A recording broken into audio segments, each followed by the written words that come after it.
everyone, and welcome to the second video for the Perfect Writing2-1 writing paper. In this video I will be explaining the grammar concepts from the writing paper. There are two grammar concepts I will be talking about. The first is the to infinitive and the second is the relative clause. In English there are four main uses for the to infinitive: purpose, cause of emotion, evidence of judgment, and results. I'll start with the basics, which are that the to infinitive is usually used after verbs of thinking and feeling and verbs of saying. A couple of examples of each here on the board. And they also take the direct object a lot of the time. An example sentence is: I decided to go to Netherlands for my birthday, where I decided is your main verb and to go is the to infinitive.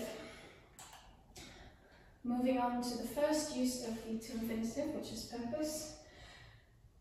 This is usually shown with either the phrase in order not to, in order to, or occasionally so as not to. And it gives a reason why most of the time. For example, he left early so as to avoid the traffic. This means the reason why the person left early was because there's a lot of traffic and he doesn't want to get caught up in it.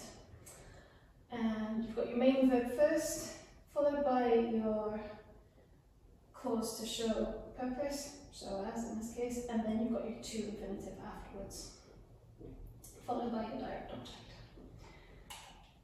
Second use is cause of emotion, and this is often used with adjectives, in some examples here, and it gives a reason for that feeling.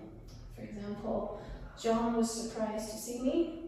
This means that John, a man, he's feeling surprised, and the reason is that he's just seen his friend. Again, surprised is your adjective and to see is your to infinitive. The third example is evidence of judgment, and this is using for giving opinions about people, objects, things, anything. Most often it's used with the it plus the be verb plus an adjective, and there's some examples of different adjectives here: clever, hard. And an example of sentences using evidence of judgment is: she was right to complain about the hotel. So you've got she was, which is your be verb, and to complain is your to infinitive, and right is the adjective, and then the object is a hotel. Lastly, for the to infinitive, we have the results use. This is the least common, and it's used with what are called abstract nouns in English. These are nouns that are not physical, for example, age or opportunity. An example sentence taken from your writing paper is: he lived to be 100 years old. And these are often used with prepositions for or of. For example, it was kind of her to help, where to help is the to infinitive, but it's also the object, and kind is your adjective. Okay, give you a moment. You can pause, if after any of these slides you can pause and go back, it's not a problem. And we'll now move on to an example of how to use these in your writing. For example, stating your dream job. My dream job is to be a translator. Or stating why this is your dream job. For example, I want to make subtitles for movies and animations. Okay. Moving on, we'll look at the relative clauses now. And again, starting with the basics. The table here of the relative object pronouns: subject, object, and possessive. Remember that who and whom are used with people, which is used with things, and that can be used for people or things. Okay. There are two types of relative clauses in English. The first makes clear to the reader or listener who the person or the object is being speaking about. is being spoken about, sorry. And the second example, the second type, gives the reader or listener more information about the personal object. There's two example sentences. This is the house that or which Jack built. This tells us that the house is built by Jack. And so it's giving us, it's making things more clear.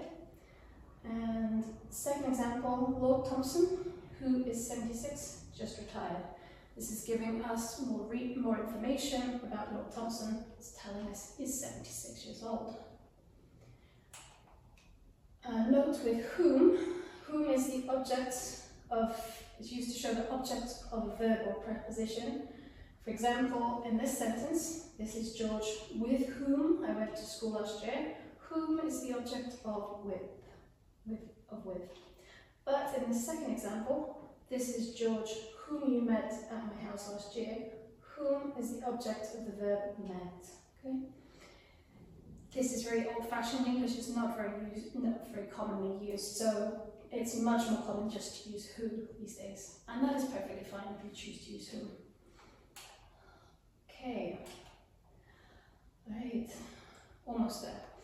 Next, we're going to just look at prepositions with relative pronouns. And when you use whose or whom or who, you can put the preposition either at the start or the end of the clause. For example, say, I had an uncle from whom I inherited some money. Or you can put the preposition from at the end. I had an uncle who I inherited some money from. Both are fine. However, if you're going to use that, the preposition has to go at the end of the clause when you use that.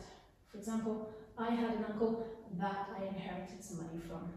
So that's an important note to remember. Okay, lastly we're going to look at just how to use these relative clauses and the relative object pronouns in your writing. And the most common way to do that is when talking about what your dream job involves doing. For example, translators are people who take texts and rewrite them in a different language. Who is your relative object pronoun? And then the whole clause, who take texts and rewrite them, this is your relative clause. Okay? Right. That brings us to the end of this video. You can rewatch it, pause at any point if you need to. If you have any questions, feel free to text me in the Kakao group chat and I will reply as soon as I see them. Good luck with the grammar exercises. We'll go over those next week. Thank you.